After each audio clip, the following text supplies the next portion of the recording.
Olá você, telespectadora, olá você, telespectador da TV Cultura. A partir de agora você acompanha a edição desta quarta-feira do Opinião Litoral. As notícias vão ser analisadas pela bancada de quarta-feira, Marcelo Pavão, jornalista, advogado, Benjamin Rodrigues Lopes, médico. E a primeira notícia que a gente vai analisar, meio rapidamente, que a gente já falou muito sobre isso, né, Pavão? Temos ou não temos Operação Escudo? Teve 40 dias, 28 mortes, provocada essa operação da Polícia Militar de São Paulo pela morte de um policial assassinado com um tiro de fuzil, um policial da Rota. Houve 28 mortes, a maioria delas a polícia esclareceu, divulgou que foram em confrontos. Há algumas reclamações de violência por parte da polícia pela comunidade, mas a gente sabe também que o tráfico constrange a comunidade a fazer algumas denúncias que nem sempre são verdadeiras. Quando a operação acabou, 40 dias depois, houve uma nova morte de policial, um outro atentado contra policial, só que aí não mais em Guarujá, em São Vicente. E ontem, o governo do estado, a Polícia Militar, divulgaram o retorno da Operação Escudo na Baixada, Pavão. Boa tarde. Falei para você ser breve, mas eu já fui muito Já longo. foi, mas tudo bem. Paulo, boa tarde, Benjamin, boa tarde a todos e a todas que nos assistem. Você faz a pergunta se tem Operação Escudo ou não. É indiferente, Paulo, porque a sensação que a população tem, que em torno, que as cidades têm é a mesma, que a insegurança permanece, que a gente não tem uma estrutura e a gente não precisa de operações escudo ou qualquer outro nome, a gente precisa de um efetivo permanente, constantemente aqui, muito armado, extremamente ocupado, para que aí sim intimide o crime. Hoje o que a gente tem é o que a gente viu outro dia, aquelas imagens horrendas daquele sargento em São Vicente que estava varrendo a sua calçada e foi executado. Então é isso que a gente hoje não tem nenhum tipo de proteção. No caso foi um sargento da PM, pode ser qualquer outra pessoa, e a população, como você disse, Paulo, continua ameaçada. O que a gente precisa realmente, e o que eu particularmente não tenho visto ninguém fazer, é o complemento do trabalho das polícias, porque hoje a gente noticia que a polícia faz uma busca, que prende, que encontra drogas, que encontra armas, só que aí, no dia seguinte, esses bandidos, por algum motivo, estão na rua.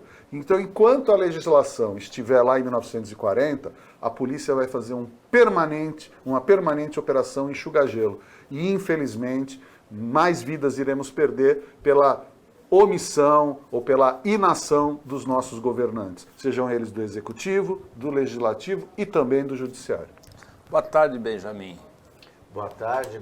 Eu acho que você começa sempre com o Pavão e com um motivo muito justo, porque para mim isso parece mais Operação Vingadores, porque começa com a vingança. Eles invadem o morro para vingar a morte de um policial assassinado.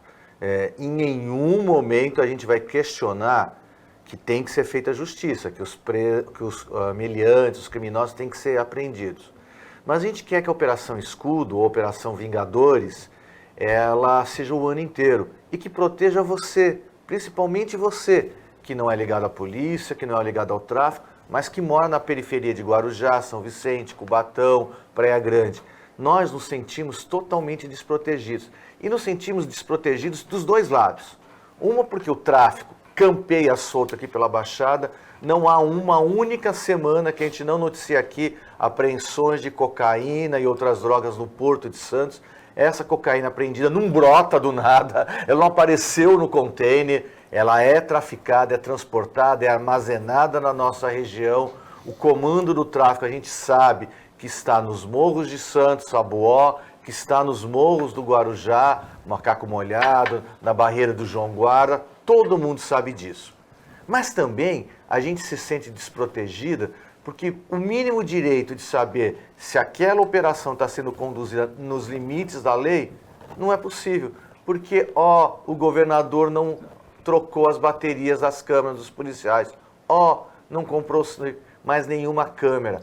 E a gente tem escutado as denúncias de abuso de poder. Essa semana eu vi uma pessoa questionando que casas foram demolidas e a polícia diz que demoliu porque eram casas vazias e poderia abrigar traficantes. Desculpe, que eu saiba, esse direito a polícia não tem. Há uma denúncia também que crianças, enquanto jogavam futebol, foram abordadas pela polícia e obrigadas a mergulhar no mangue. Bem, se é verdade ou não, a gente não pode saber, porque casualmente os policiais não portavam as câmeras e alguns que portavam não tinham baterias. Vergonha.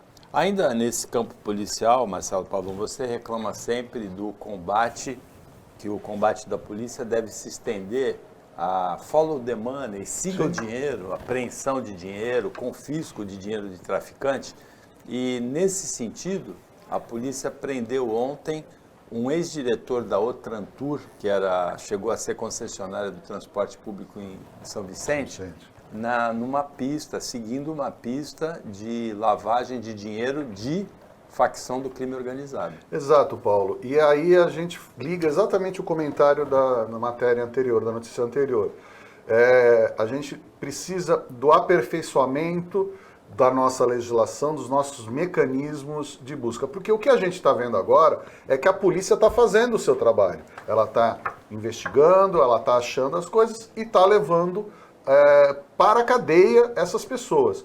Ocorre que a legislação desatualizada não está no mesmo movimento que as polícias. E aí o que acontece? Acontece que a polícia vai, busca, investiga, aprende e por falta de previsão legal ou uma previsão legal insuficiente, essas pessoas são quase que imediatamente colocadas na rua. E pior, os bens, dependendo de como que a coisa se procedeu, são até devolvidos. Há poucos meses, um helicóptero que foi apreendido junto ao tráfico foi devolvido, porque a legislação não segue os atos da polícia.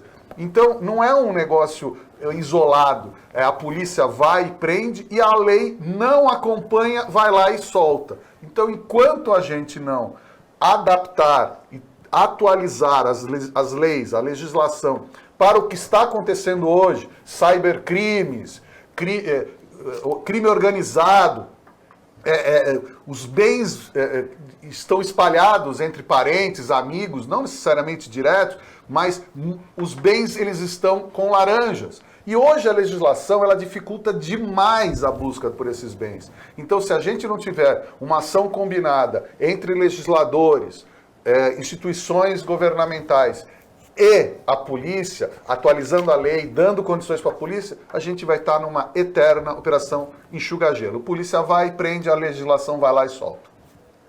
Existem 3 setores na vida pública do Brasil que a polícia, se quiser seguir o dinheiro, como diz o Paulo Schiff, basta ficar em cima. São as OSs, é o transporte coletivo e a remoção dos resíduos sólidos nas cidades. Todo período eleitoral, pré-eleitoral, a gente tem denúncias de desvio desse dinheiro. Quando a lei das OS foi implantada, que seria para agilizar o serviço público, deixaram-se grandes e grandes buracos que permitem desvios, sonegação e pagamento de propina. Na Lava Jato, caiu-se em cima das grandes construtoras. Esses 3 outros setores têm que ser vistos com cuidado. E como já diz uma célebre jornalista, onde cavar acha, porque está fedendo. Todos os dias nós temos notícias das cortes superiores, notícias que são comentadas aqui, notícias que afetam o dia a dia da gente. Também dos governos, dos executivos e também do Congresso, principalmente. A Assembleia Legislativa menos, Câmara de Vereadores bem menos. Mas nessa semana, 2 notícias do Congresso vão mexer com a gente. Uma delas, Benjamin, é a possibilidade da aprovação de uma mini-reforma eleitoral. O relator é do PT, todos os partidos estão unidos para aprovar isso e o teor dessa mini-reforma eleitoral, a palavra mais certa é indecente. Eu acho que a grande mudança que eles vão permitir é que você pague com Pix doações à campanha eleitoral. Eles estão mexendo em várias leis para facilitar a vida de quem já está eleito. Em nenhum momento essa reforma é benéfica a você, eleitor, que quer fiscalizar, que quer que o seu mandato, porque todo o poder emana do povo. e deve ser exercido em nome dele. Mas para isso, a gente precisa que as regras sejam rápidas, justas e principalmente transparentes. Essa mini-reforma feita no apressadilho, porque o presidente Lula terá até o dia 6 de outubro para sancionar essa lei, senão não vale para a próxima eleição. O que dá um pouco menos, um pouco mais, se eu não errar nos números, 3 semanas para o Congresso poder apreciar o tema. Não se faz uma reforma séria num país decente a toque de caixa. Olha, é tão ridícula a situação, é tão patética. É um projeto do PT que é endossado pelo PL, por todos os partidos. Por quê? Porque o objetivo é a impunidade. É o candidato, mesmo eleito ou só o candidato, não cumpre regra nenhuma, não tem que fazer nada. E aí, olha que coisa maravilhosa que esse projeto fala. Ele permite a compra de votos. Olha que coisa linda. Então, o candidato ou a candidata vão lá, compram votos, isso é comprovado, e a lei tira a cassação do mandato e fala o quê? Pague a multa. Então, senhor candidato, senhora candidata, as eleições do ano que vem, se for aprovado, comprem mesmo voto. Abram, arrebentem a boca do balão, separem o dinheiro da multa, tá? Guardam o dinheiro da multa, e aí, se descobertos que compraram votos, paguem a multa e acabou o problema. É isso que deputados de todos os partidos estão querendo aprovar. Por quê? Porque se não cumprir, dane-se. O que estão querendo para o Brasil? Dane-se. Então cabe a nós, população, começarmos a ver. Porque enquanto a gente fica brigando entre bolsonaristas, lulapetistas e não sei o que, bolsominion, mortadela, coxinha ou deixa de ser coxinha, a boiada tá passando, mas não é só a boiada, tá passando tudo pelo meio. Porque enquanto a gente, um tá brigando com o outro, eles estão unidos. Porque a proposta é de um deputado do PT, apoiado por PL e todos os outros de família, proteção, pátria, Raio Esparta. É todo mundo junto nesse balaio de gatos. Então é isso que a gente precisa acordar. Porque no prostíbulo do Congresso não tem virgem. A outra notícia que vem do Legislativo, vem da Câmara de Praia Grande, a gente nem vai comentar, só vai fazer um alerta para que a telespectadora, o telespectador, seja cuidadoso. A ex-vereadora Janaína Balares, da Câmara de Praia Grande, ela foi candidata a prefeita e o marido se elegeu vereador, o Wellington Silva, do PL. E eles estavam no quarto de hotel, comemorando o aniversário dela. Ela fez um vídeo e não percebeu que expôs o marido peladão. Foi parar na internet esse vídeo. Então, muito cuidado na hora de gravar vídeos. Nós não vamos nem comentar essa notícia, é só fazer um alerta. Cuidado, você telespectadora, você telespectador, na hora de gravar um vídeo com o que está aparecendo no vídeo. Foi parar nas redes sociais, na web, o vídeo da Janaína e expôs o marido peladão aí na internet. A gente volta depois do intervalo com ações agora do governo federal. André Fufuca tomou posse no Ministério dos Esportes e o Ministério dos Esportes e Aeroportos também. Sai o Márcio França, entra o novo ministro. Depois do intervalo.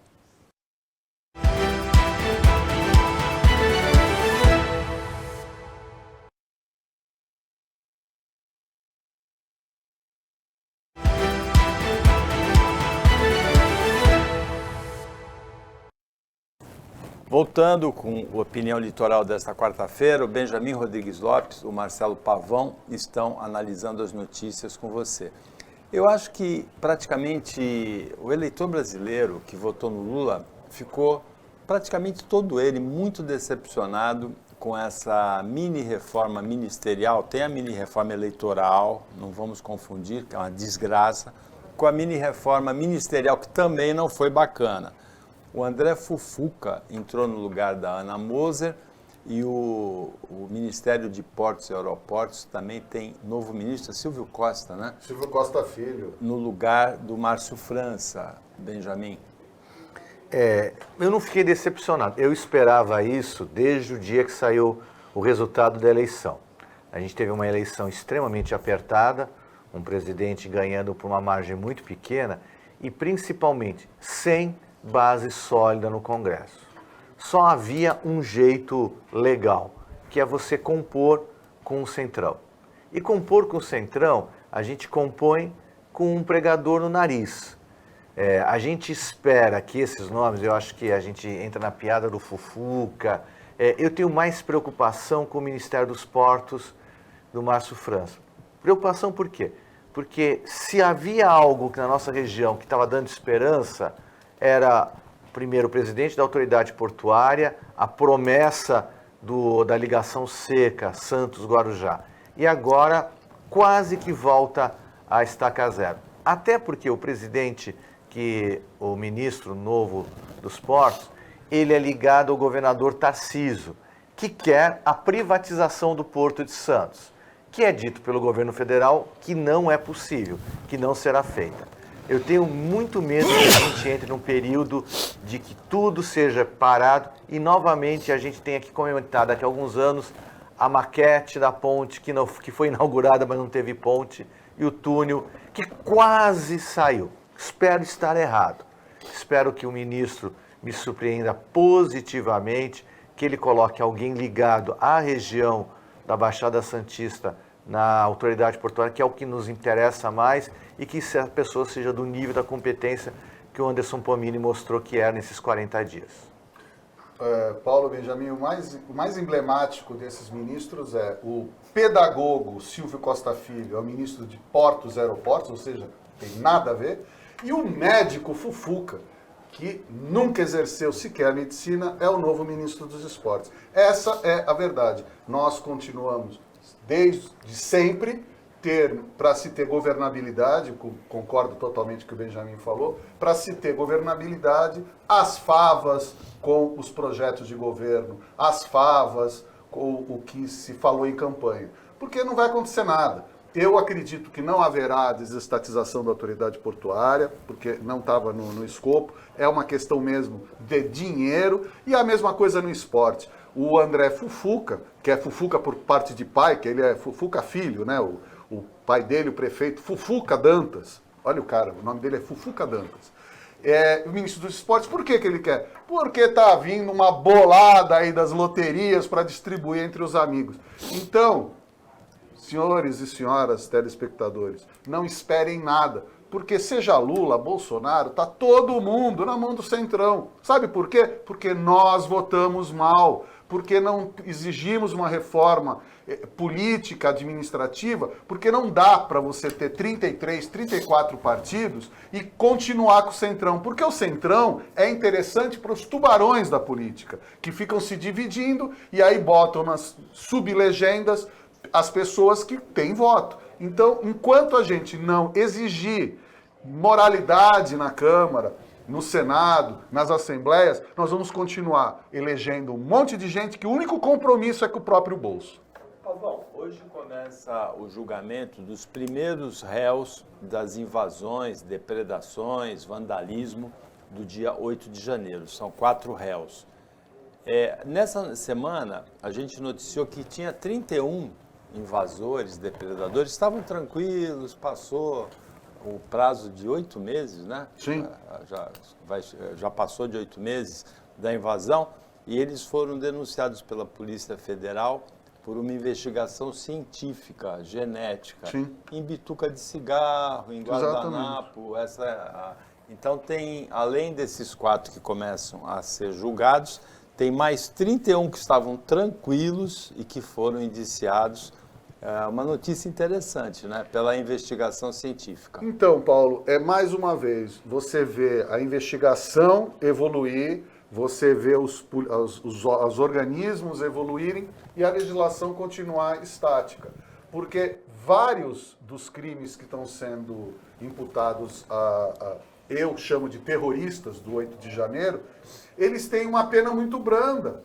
Eles têm uma situação muito fácil de se sair ou de uma pena muito pequena. Então, a gente precisa atualizar a legislação para chegar no grau da investigação das polícias. Porque o que foi tirado foi exatamente isso, material genético das destruições, gente que se cortou, e aí foram chegando a eles. Esse tipo de busca, reconhecimento facial, eu vi um senhor que ele estava com máscara, com boné, com camisa, com tudo, e aí ele foi identificado por uma pequena parte da tatuagem que ele ostenta. Então saiu, levantou um pouco a manga da camisa e ele foi identificado pela tatuagem. Então assim, as nossas polícias, elas estão correndo atrás, só que os nossos legisladores puxaram o freio de mão e simplesmente não querem andar. Por que será? É isso que a gente precisa começar a questionar. Que legislador tem que propor lei, tem que debater lei, tem que levar adiante lei. Legislador não tem que ficar fazendo chacrinha, live, nada que seja fora. Porque hoje nós temos os nossos deputados, deputadas, senadores e senadoras que a gente não vê. Fica todo mundo dando entrevista, programinha aqui, programinha lá, e trabalhar mesmo a gente não vê. Parabéns à polícia e bola fora para os nossos legisladores. Enquanto o Pavão falava, eu fiquei pensando num livro que eu li alguns anos atrás, que tinha a figura do Admirável Mundo Novo, que tudo era sabido, tudo era visto, o grande irmão olhava tudo. E a gente, com a polícia, consegue perceber que é verdade, o grande irmão está olhando. A gente é pego por fotos, imagens, DNA.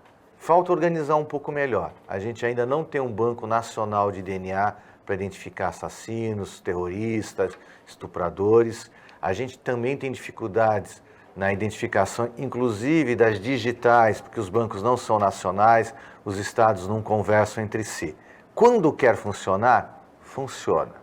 Se isto serve para o 8 de janeiro, serve para os traficantes, para os receptadores, para os corruptos de plantão. Quando a polícia quer ser científica, não precisa apelar para a tortura e para a violência. Uma bola dentro da polícia. Espero só que agora que a gente tenha o direito de ver a cara dessas pessoas, que eles, os culpados, sejam realmente condenados. E que isso sirva de exemplo para estes loucos, eu acho que a expressão é loucos, não no sentido dos não inimputáveis, mas dos sociopatas que acham que podiam ganhar no grito. Eu estava passando o feriado de 7 de setembro em numa cidade do interior e eu recebi a mensagem dizendo, olha, nós não vamos na passeata de 7 de setembro, no desfile, porque o Exército nos traiu. Que bom que grande parte do Exército não traiu o país. Ainda no campo policial, o brasileiro que escapou espetacularmente de uma prisão na Pensilvânia, nos Estados Unidos, e ficou foragido por 14 dias, mobilizou uma caçada gigantesca da polícia do estado da Pensilvânia, foi capturado hoje de uma maneira tranquila, escondido no buraco, com frio, né? Com pouca roupa, sem alimentação. Paulo, Sem um único tiro disparado. Exato, mas esse cidadão lá, nem sei o nome dele, o brasileiro lá que fugiu, o Danilo, ele colaborou demais com o sistema penitenciário americano, porque ele fez uma coisa que até hoje ninguém tinha pensado, que era escalar e pular por cima da porta. É tão simples, mas até hoje ninguém tinha feito. E o cara estava numa prisão, condenado à prisão perpétua, então ele ajudou bastante. Outra coisa que ele ajudou bastante, ele foi, devido ao calor, aos drones e todos os equipamentos que medem a temperatura, que são destaques, estavam ficando ineficientes por causa do extremo calor que está fazendo no hemisfério norte, então ele conseguia andar por mangues, por brejos, por situações absolutamente difíceis. Isso falado pela própria polícia. Então, ele ajudou, ele provavelmente agora vai pegar uma segunda perpétua por ter fugido, então talvez na terceira reencarnação ele consiga sair da prisão. Porque normalmente prisão perpétua nos Estados Unidos, depois de 50 anos eles deixam sair. Então ele, como é um cara novo, tem 30 e poucos anos, ele sairia com uns 90. Agora eu acho que ele vai ficar. O engraçado, assim, eu não consigo ter simpatia, eu não acompanhei a caçada, porque ele não era o brasileiro As manchetes diziam, o brasileiro não é brasileiro, ele era o assassino, é o vilão, é o criminoso. Ele deu, salvo engano, 38 facadas na ex-namorada na frente dos filhos, uma criança de 2 anos, inclusive. Eu acho que essa pessoa tem que ter um nome esquecido, apagado, tenho vergonha de ter nascido no mesmo país que ele mofe na cadeia. Se isso os Estados Unidos têm para ensinar para a gente, é que eles cumprem a pena. Tudo bem que dá para escalar, mas que pelo menos eles foram atrás do criminoso, não porque ele baleou um policial, porque ele tinha esfaqueado uma pessoa. Justiça igual para todos. Se a pena de prisão perpétua é grande o suficiente ou não, é uma outra conversa. Mas eu peguei 2 coisinhas, assim, a primeira, que eu simpatizo, eu entendo a posição da mãe dela, dizendo que o filho sobreviveu esses 14 dias porque ele passou fome, passou miséria, que ele é um sobrevivente. Não, ele não é um sobrevivente, ele é um assassino. Ele é uma pessoa sociopata, ele é uma pessoa que mata de uma forma cruel. E tenho só dó da irmã, que por ser irmã dele descobriram que ela estava ilegal nos Estados Unidos e deverá ser deportada. Também a gente precisa chamar a atenção que toda essa mobilização da polícia americana, um dos fatores, e aí talvez resida a maior crueldade, é que ele estava se dirigindo para a região onde mora a família da vítima, e que eles tiveram que isolar essa família, proteção total. E eu fiquei pensando, é muito parecido quando uma brasileira aqui tem uma garantia de proteção contra o marido agressor. Contém sarcasmo. Não, não é. Lá eles protegeram realmente a família da vítima. Parabéns à polícia. E o Pavão, que é o meu crítico predileto de cinema, ele errou no desfecho do filme, porque todo mundo tinha certeza que ele morria no final e ele não morreu, não deram um tiro. Nós temos aqui na bancada um médico ginecologista, né, que é o responsável pela saúde, a área de ginecologia é a área da medicina responsável pela saúde específica da mulher. Ontem foi o dia do urologista, que é o médico responsável pela área da saúde do homem. E uma curiosidade em relação a esse dia do urologista, 12 de setembro, é que ele foi instituído nessa data porque era o aniversário do urologista mais famoso da história do Brasil, foi um estadista, presidente da República, Juscelino Kubitschek. 12 de setembro, dia do urologista, é uma homenagem também ao ex-presidente da República, Juscelino Kubitschek. O Opinião volta depois do intervalo. Tem que ser volta.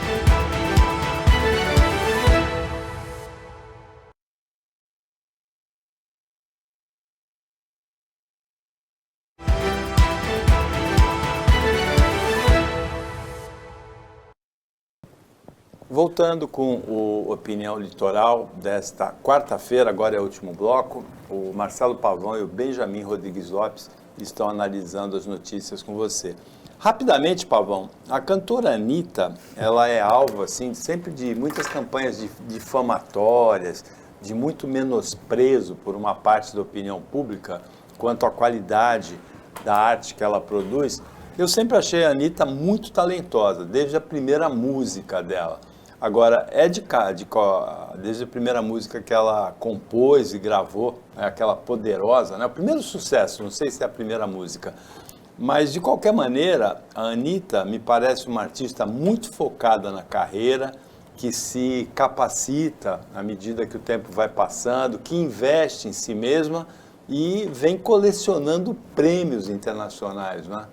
Paulo, a Anitta é um misto de emoções, né? Você pode adorar a Anitta como cantora, como pessoa, você pode ignorar e você pode respeitar. Eu não gosto da música da Anitta, mas respeito muito a profissional, porque você vê que a Anitta ela está fazendo uma carreira consistente na internacional, mantendo uma carreira forte aqui no Brasil e principalmente ela vem trabalhando que não apenas para fortalecer, mas para ampliar a visibilidade. E isso para nós, para o Brasil é muito bom, porque a gente está com uma artista, não digo no primeiro time, está longe disso, mas ela está com bastante destaque. E esse prêmio que ela recebeu ontem da MTV americana, como destaque latino, com vídeo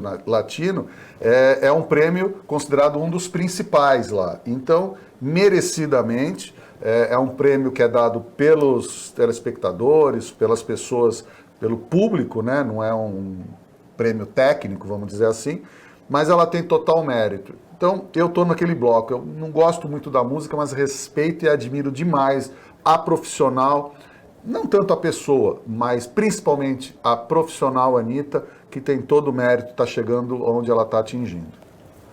Você sabe que esse final de semana eu tive o desprazer de ir para o interior. Eu fui no interior na quarta-feira, tentando fugir do congestionamento. Mas eu peguei o Rodoanel, em que os caminhões ocuparam as 4 faixas de rodagem, porque eles tinham que sair para a Regis Bittencourt, estava travada a Regis, e eles fizeram 18 quilômetros de congestionamento no Rodoanel. E aí eu, revoltado, reclamava que ninguém multava os caminhoneiros, e estava discutindo. Para me acalmar, a minha esposa e meu filho, de maldade, puseram uma coleção de músicas da Anitta. Então eu tive que, durante 3 horas, escutar Amarrado e Amordaçado Anitta. Eu não gosto da música da Anitta. Porém, a pessoa Anitta é uma coisa totalmente diferente. Primeiro, ela é extremamente inteligente. Ela fala o português, nasceu aqui no Rio de Janeiro, na favela, na periferia, se desenvolveu, fala fluentemente o inglês, fala o espanhol muito bem, está aprendendo francês. Ela é um gênio na língua, ela aprende com uma facilidade e com estudo. Ela é extremamente midiática. Tudo que ela faz, ela pensa muito bem na carreira. Nessas 3 horas de tortura, eu ouvi músicas delas com diversos DJs, VJs, músicos do mundo inteiro. Ela sempre gruda em alguém de algum país para catapultar a própria imagem. Por último, ela sabe trabalhar muito bem a saúde financeira. Hoje a Anitta não faz merchandising, mas por dinheiro. Ela pega participações da empresa. Então, se hoje ela quiser parar de trabalhar, 2 ou 3 gerações estão com o futuro garantido. Por último, e não menos importante, eu queria que você parasse para pensar. A Anitta é responsável para jogar no nosso lar a revolução sexual dos últimos anos. Ela assume um papel prepotente, preponderada, empoderada, onde ela vive a sexualidade de uma maneira que na nossa geração só homens poderiam. Ela escolhe com quem dorme, ela escolhe com quem faz e ela conta, ela fala, ela quebra tabus. Por uma menina da periferia do Rio de Janeiro evangélica, Anitta ganhou o mundo. Pavão, tem um mix de 2 notícias internacionais que a gente pode comentar juntas. Uma delas é uma reunião que houve ontem na Rússia entre o ditador da Coreia do Norte, Kim Jong-un, e o autocrata russo Vladimir Putin. Eu imagino que a energia em volta dessa reunião fosse super pesada, uma coisa muito negativa em volta do Putin e do Kim Jong-un juntos. E nos Estados Unidos, o presidente da Câmara quer o impeachment do presidente Joe Biden com base em um escândalo antigo da família Biden que foi ventilado durante a campanha eleitoral pelos negócios do filho do Biden na Ucrânia. Rapidamente, Paulo, vamos começar então primeiro pelo impeachment. O presidente da Câmara, da Câmara americana, que é um republicano, ele até semana passada estava falando, olha, só vou dar andamento ao processo de impeachment se o plenário assim o decidir. Só que aí o que acontece? O Trump está sendo diretamente, sistematicamente, se tornando réu em diversos processos, em muitas coisas. Lá nos Estados Unidos, não, a pessoa pode estar presa até prisão perpétua, seja o que for, e pode ser candidato aos Estados Unidos. Lá não tem lei da ficha limpa. O que o Partido Republicano está fazendo? Tentando dar uma resposta que o Biden também não é tão limpinho. A acusação, nesse caso, é a seguinte, que o presidente Joe Biden teria tido vantagens em decorrência do filho dele, Hunter, com negócios na Ucrânia e que teria falado que ele teria facilidade na época com o pai sendo vice-presidente do Barack Obama. Então a acusação é de que o Biden teria se favorecido. Isso tem que ser provado e até agora não há sequer indício disso. Então é um balão de ensaio, muito provavelmente não vai dar em nada, até pode, pela maioria republicana na Câmara, passar, mas no Senado não passa. Agora, o colateral é o seguinte, o Trump, ainda que todo réu em várias ações, ele estava conseguindo se manter numa situação bem cômoda. E o Biden estava sendo atacado. Com esse pedido de impeachment, o fôlego do Biden toma um novo patamar e ele volta a ser o protagonista, porque provavelmente os republicanos vão chafurdar. Com relação à reunião do Kim Jong-un e com o Putin, o grande temor do mundo é que os norte-coreanos façam um acordo de fornecimento de principalmente munições para a Rússia, que está numa situação muito ruim do ponto de vista de munição com as suas tropas. O que isso pode acarretar é o grande dilema do mundo, porque se a Coreia do Norte entra numa situação de fornecer armas, ela se iguala ao que a OTAN está fazendo. E aí nós vamos começar a ter um jogo que vai se ampliando. O que hoje era a OTAN que estava dando armas e munições para a Ucrânia, a Coreia do Norte poderia vir a ser o fornecedor. E aí a gente vai ampliando o aspecto desse confronto para o mundo, o que é muito perigoso. A gente precisa ficar muito atento. O interessante é que o Kim Jong-un, ele chega na Rússia, primeiro o local não é revelado, o horário não vem, e ele só vai de trem. E é um trem verde, metálico, diz que muito bonito, mas extremamente lento, porque ele é totalmente blindado, inclusive contra mísseis. O acordo entre o Kim Jong-un e o Putin passaria pelo fornecimento de munições à Rússia, que, como o Pavão disse, está com pouco material bélico, está na iminência ou sentindo o cheiro da derrota, assim como perdeu no Afeganistão.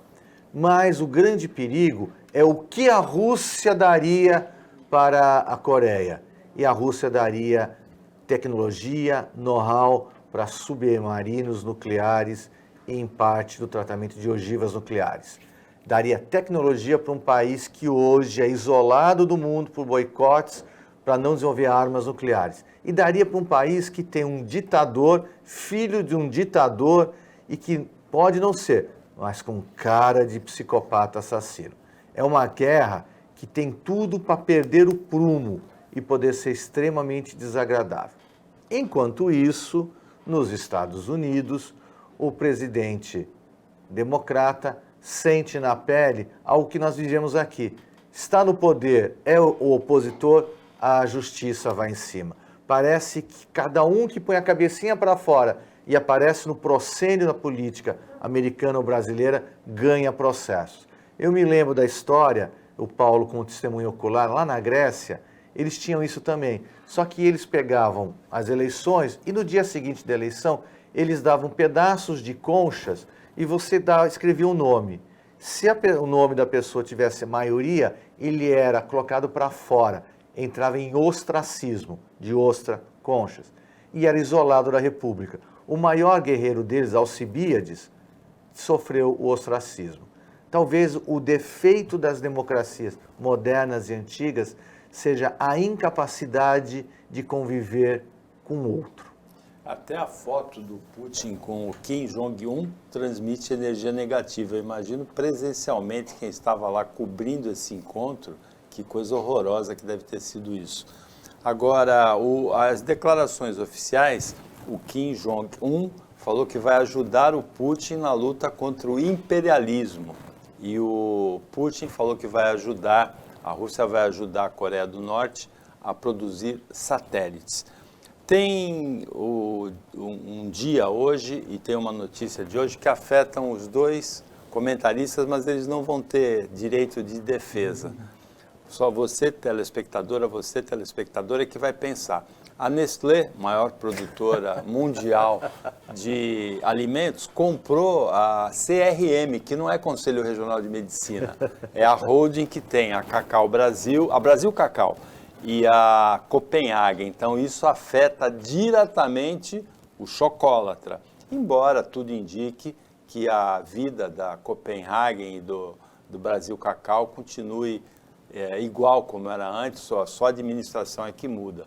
É muito poderoso esse grupo, o faturamento de 1,5 bilhão por ano de reais, 1.000 lojas, 500 franqueados, né? Entre eles o senador Flávio Bolsonaro.